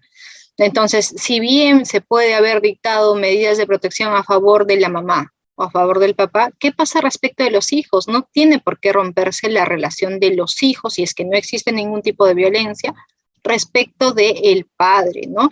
Entonces, en este caso, yo considero que es necesario que como nosotros, abogados defensores, es que se solicitar al juez que se precise cómo va a quedar el tema de régimen de visitas, porque ya está bien, puede establecerse que exista la prohibición de acercarse 100 metros respecto de la denunciante, que es la mamá en este caso, pero el juzgado tendría que especificar entonces cómo se va a cumplir el régimen de visitas. De repente se me ocurre señalar que los días lunes, miércoles y viernes tendrán que los niños ser llevados a la casa del papá, para que ahí se cumpla el régimen de visitas de 3 a 5, ¿no? Entonces podría llevarlos o una tercera persona, no la víctima, evidentemente, para que no pueda de repente encontrarse con el denunciado, ¿no? Pero esto es súper importante y por eso es que nosotros, como abogados defensores, de repente podríamos solicitar que en vía de integración, ¿cierto?, el juzgado o la sala se pronuncien también respecto del régimen de visitas para que la relación entre padres o hijos o entre personas que no están en realidad inmersas en la situación de violencia no se vea resquebrajada por las otras medidas de protección que se imponen a favor de otros miembros del grupo familiar, ¿no? Entonces, eso es importantísimo y eso es algo de pan de todos los días. O sea, yo lo veo mucho en mi trabajo que solamente se ponen medidas de protección, pero no me han dicho nada respecto al régimen de visitas. Entonces, tendríamos ahí que solicitar se integre las medidas de protección y se disponga todo lo pertinente para que no se resquebraje la relación entre los demás miembros que se supone que no están sufriendo o siendo víctimas de violencia, ¿no? Perdón. Y precisamente antes de pasar a la siguiente pregunta, voy a avanzar un poco más con las diapositivas, nos faltan un poco de ellas. Y precisamente que hablando de la ficha de valoración de riesgo y a propósito de la pregunta que nos hizo el colega anterior, es que este era el proceso como usualmente se seguía, ¿no? Que se emitía la ficha de valoración de riesgo, si había riesgo severo en 24 horas se dictaban sin necesidad de audiencia o una medida de protección, si es que pues el riesgo era leve o moderado, todavía había una audiencia en el plazo de 48 horas, y si es que había un riesgo indeterminado, también había una audiencia en el plazo de 72 horas. Pero, ¿qué es lo que pasó a raíz de la pandemia? Pues a raíz de la pandemia se suscitaron tantos casos de violencia dentro del hogar, precisamente porque todos estábamos, pues estábamos en estado de emergencia y se nos había imposibilitado salir a hacer nuestra vida como antes la hacíamos. Los niños, las niñas no podían volver al colegio, sino tenían que pues hacer clases de manera virtual, que empezaron a subir los casos de violencia dentro del hogar, ¿no? Entonces, a raíz de este incremento exabrupto de casos, es que se dictó la ley, o el decreto legislativo, mejor dicho, 1470, que es el decreto legislativo que establece medidas para garantizar la atención y protección de las víctimas de violencia contra las mujeres y los integrantes del grupo familiar durante la emergencia sanitaria declarada por el COVID-19. ¿Qué es lo que nos dice en pocas palabras o lo pertinente que nos interesa para el curso de hoy? Es que se establece que el juzgado de familia u otro con competencia material en la emergencia sanitaria dicta en el acto las medidas de protección biocautelares idóneas, prescindiendo de la audiencia y con la información que se tenga disponible, no siendo necesario incluso contar con la ficha de valoración de riesgo, el informe psicológico u otro documento que por la inmediatez no sea posible obtener, ¿no? Es decir que ante esta situación sui generis que estábamos atravesando a nivel nacional y ante pues el incremento de casos y la inminencia de que siga suscitándose la violencia, porque la violencia se daba muchas veces dentro del propio hogar, es decir, las víctimas estaban conviviendo con sus propios agresores, es que el legislador lo que dijo es, ya no importa que tengas ficha de valoración de riesgo, no importa el informe, no importa ya cualquier documento, dicta la medida de protección que sea más idónea para que esa niña, esa adolescente, no siga sufriendo violencia sexual. Ese niño no siga sufriendo violencia física o violencia psicológica por parte de sus abuelos, padres, etcétera, ¿no? Entonces, ya incluso se deja de lado la tan mencionada ficha de valoración de riesgo, ¿no?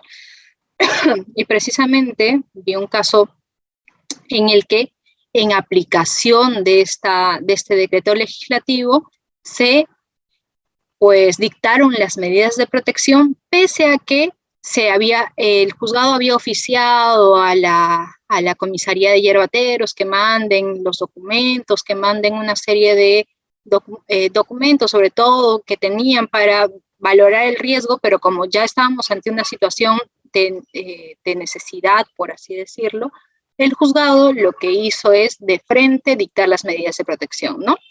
Por eso es que en una parte dice, asimismo se cursó oficio a la Segunda Fiscalía Provincial Transitoria Corporativa Especializada en Violencia contra la Mujer y los integrantes del grupo familiar, a efectos que remita copia simple de la denuncia y principales actuados de la denuncia que le fuera remitida por la comisaría de Yerbateros.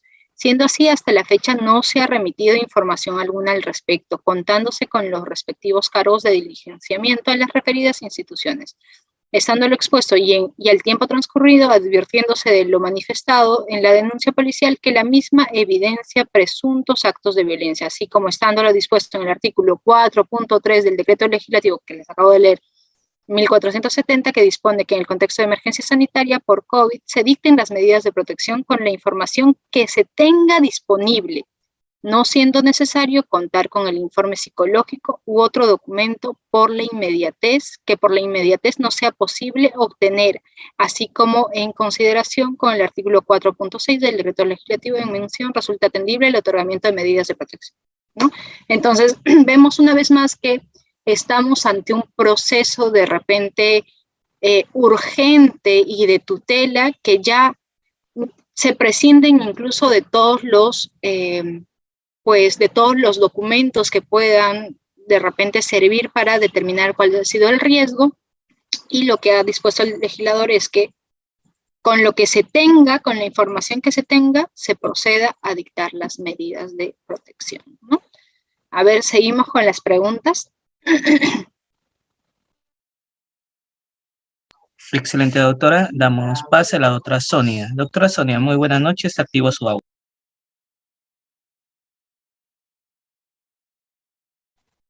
Buenas noches, doctora Mary. Sí, una pregunta, por favor. Si ya se ha dado como medida de protección la custodia provisional de una menor a la abuela materna, y la señora, la presunta agresora, ya pasó por terapia psicológica, si ella quisiera volver a recuperar la custodia provisional, ¿a dónde debería de acudir? Y esa terapia psicológica, ¿qué tan relevante podría ser en este caso y cuándo emitirían un informe acerca de la situación psicológica de la madre? Para que más que nada que ella recupere nuevamente a la niña, porque yo tengo un caso justamente de que la niña está un poco incómoda en casa de la abuelita porque señala que no le tiene paciencia y quiere regresar con la mamá.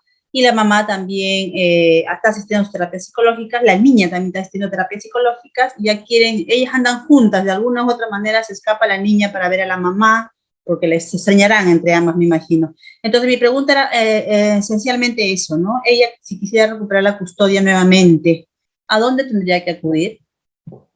Gracias. Gracias por la pregunta, colega. Bueno, yo pienso que en principio tendrían que acudir al mismo órgano jurisdiccional que dictó la medida de protección, que consiste en la suspensión de la tenencia, ¿no? En este caso sería el juzgado de familia, ¿no? Entonces, pero ¿cómo es que podría la mamá acreditar de que han superado ya los episodios de violencia y se han sometido a la terapia dispuesta por el juzgado? Con los informes que deben haber emitido los psicólogos que han tratado tanto a la niña como a la mamá, ¿no? Porque ¿qué sucede en los casos donde la medida la medida de protección consiste en la terapia psicológica? Se manda un oficio al establecimiento de salud de la jurisdicción del domicilio y se supone que en cuanto son sometidas a la terapia psicológica deben de estar llevando el personal de salud el registro y emitir los informes del avance de cómo se van dictando las medidas de protección. Entonces, de repente usted lo que podría hacer es ir al establecimiento de salud y exigir que se remita el informe respectivo al juzgado, ¿no? O podría ser viceversa, ir al juzgado y solicitar se requiera al establecimiento de salud informe de cómo va la evolución de la terapia psicológica. Entonces, de manera que, teniendo en cuenta estos informes, el juzgado podría advertir que ha variado la situación de riesgo, ¿no? Y frente a la variación de la situación de riesgo, frente a la disminución, podrían ustedes solicitar ahí que se restituya la tenencia de la niña, ¿no? Y me parece que esa sería la medida que tendrían que seguir, o los pasos que tendrían que seguir. Otra cuestión importante también, de repente, sería exigirle a la policía también que en sus informes periódicos que mandan al juzgado, es que pues plasmen cuál está siendo la relación de madre y la niña, haciendo ver de que la situación o la relación está bastante restablecida, que ya no hay situación de violencia, no hay episodios de violencia, que no se han producido denuncias posteriores, por ejemplo, por algún tipo de, por algún tipo de agresión posterior, ¿no? Entonces eso también podría servir para que el juzgado valore en conjunto y vea que ha variado la situación de riesgo de la menor.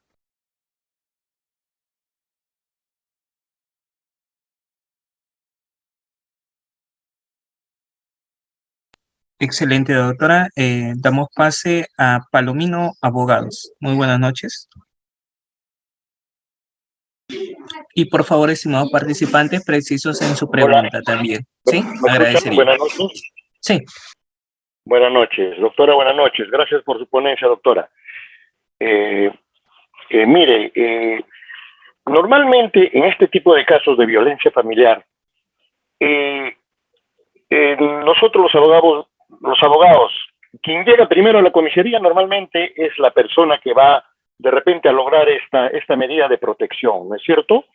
En este caso que yo tengo específicamente, bueno, la esposa, bueno, por las discusiones que normalmente se dan en la familia, ya que hay otros intereses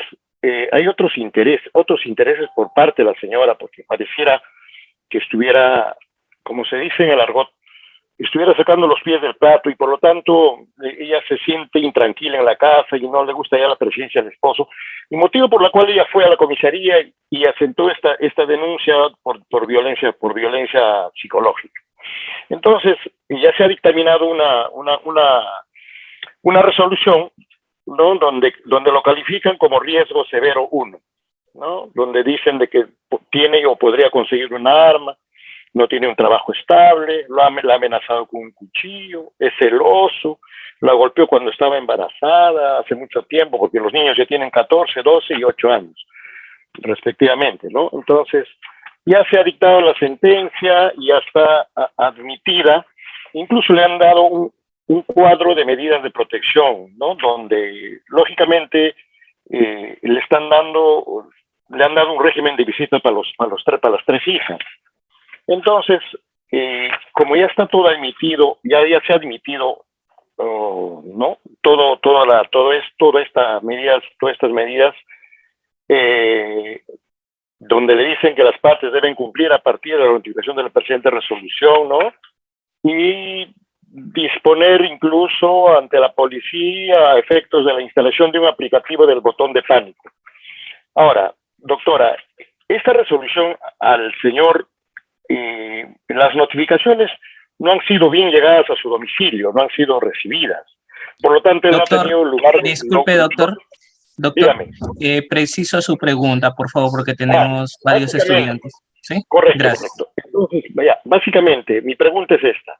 Esta resolución ya admitida, ¿se puede apelar, no, toda vez de que el señor no tuvo la oportunidad de responder a los escritos, no ha respondido absolutamente nada? Entonces, yo le pregunto a la doctora si es apelable toda vez que ya ha pasado el tiempo, ¿no? Porque tiene todo esto un tiempo para poder apelar, unos días para poder apelar, pero ya ha pasado un buen tiempo. Y no sé hasta qué punto es factible. Bueno, esa sería mi pregunta básica, doctor. Gracias por la pregunta, colega.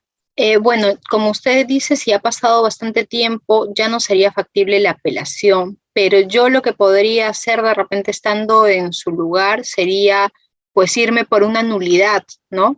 Por una nulidad y sustentando esta nulidad en un defecto de notificación, pero siempre y cuando se pudiese acreditar que pues ha habido una notificación defectuosa o nunca se le ha notificado el domicilio real de la persona, ¿no? Entonces yo solicitaría la nulidad de esa resolución y de repente que se vuelva a notificar o se retrotraiga el proceso hasta antes de la adopción de las medidas de protección, ¿no?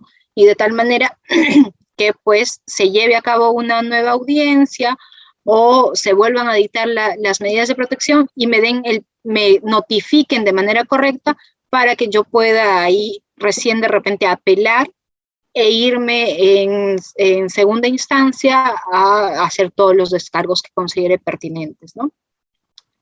Si es que el juzgado considerase de que no, se le ha notificado de manera correcta y por lo tanto pues ya no cabe la nulidad, de repente lo que usted podría hacer es solicitar la variación de alguna medida de protección, haciendo ver de que pues el riesgo ha variado y que por lo tanto es posible sustituir las medidas de protección por unas más menos rígidas, por así decirlo, ¿no? Entonces ese podría ser de repente el camino. Y precisamente hablando de pues el régimen de visitas que le han fijado a favor de las menores hijas, es necesario establecer que dentro de este proceso especial de tutela, en el marco de la ley 30.364, es que también es factible no solamente que se dicten medidas de protección, sino que se dicten medidas cautelares a favor de las denunciantes o de las víctimas, ¿no? ¿Y qué son las medidas cautelares? En el proceso civil, grosso modo, las medidas cautelares vienen a ser aquellos mecanismos que tienen por objeto asegurar la eficacia de una resolución final, ¿no?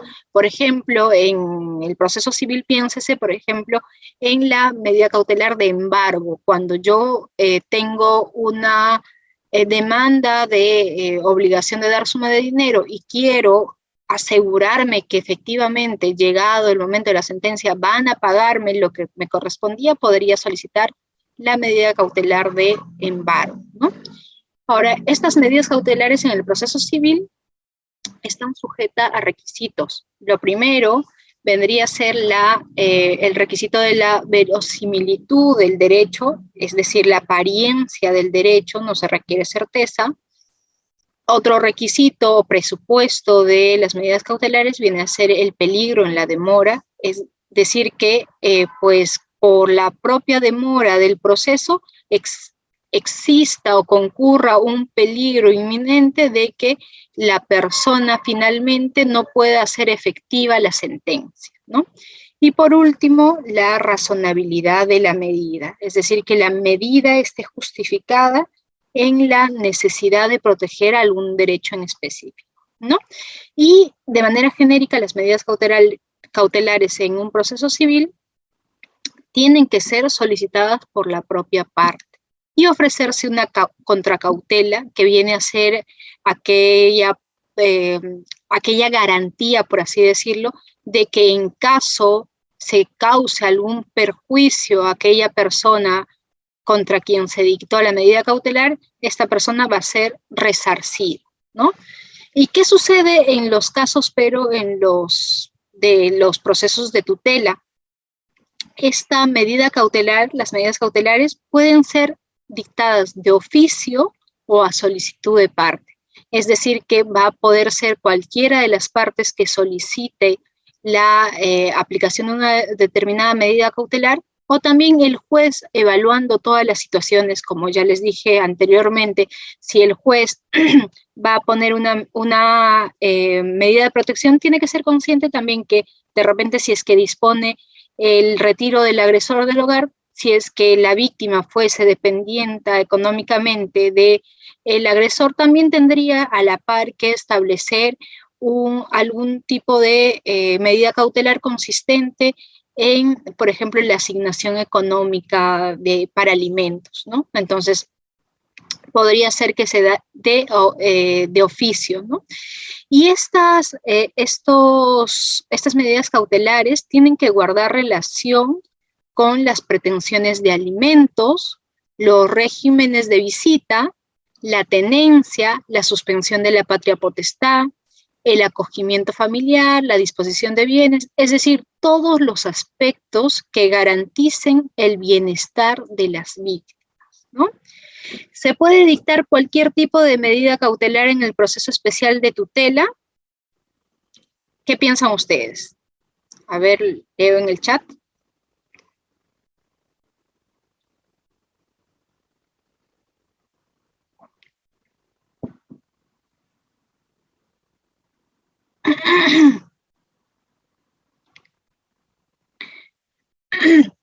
Pues la ley no establece un límite para cuáles pueden ser las medidas cautelares, ¿no? Simplemente la ley lo que ha establecido es que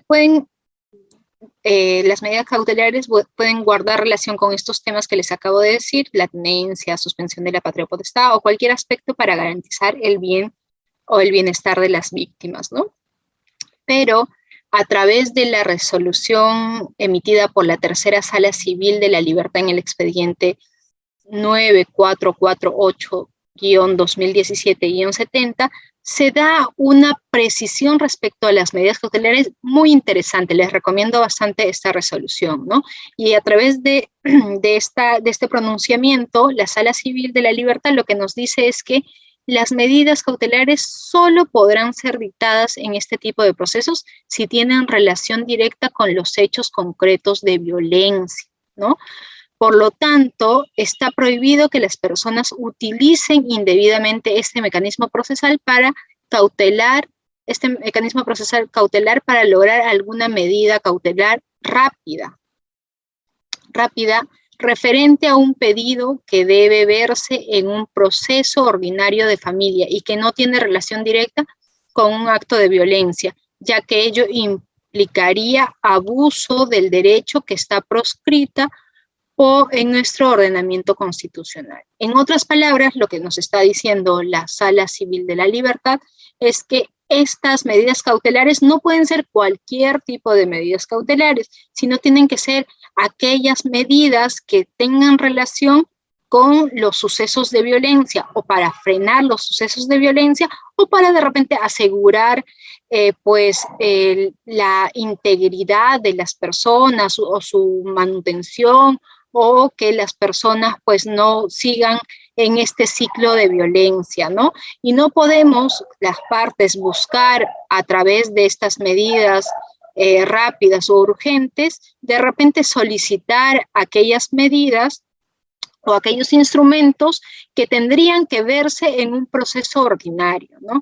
Por ejemplo, se me ocurre que si es que denunciamos un caso de violencia y solicitamos violencia psicológica, por ejemplo, y solicitamos el retiro del agresor, pero también por ahí como que queremos pues el embargo de los bienes de la persona, pese a que nosotros o nuestro patrocinado, nuestra patrocinada es independiente económicamente, entonces ahí de repente se estaría de mala fe intentando dar un mecanismo procesal más rápido a una situación que tendría que verse en un proceso de conocimiento, un proceso abreviado, en un determinado proceso ya en la vía civil, ¿no? Entonces esta no sería la vía idónea para de repente pues ir por este tipo de solicitudes de medidas cautelar que no guarden relación directa con los hechos concretos de violencia, ¿no? A ver, tenemos todavía unos minutos para las preguntas, que veo que hay varias que están quedando todavía al aire. Sí, doctora. Bueno, nosotros como Diápolis estamos totalmente agradecidos por la ponencia del día de hoy. Agradecidos a todos nuestros participantes por haber sido parte de la sesión.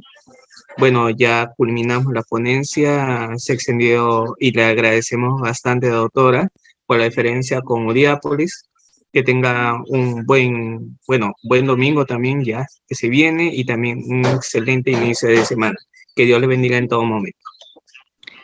Muchas gracias, Rieder. Lamentablemente creo que han quedado varias preguntas al aire.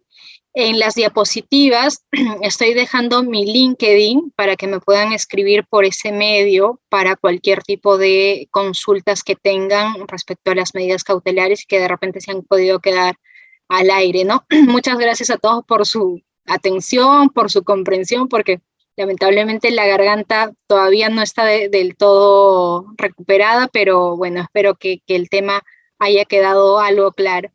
Muchas gracias a todos. Buenas noches.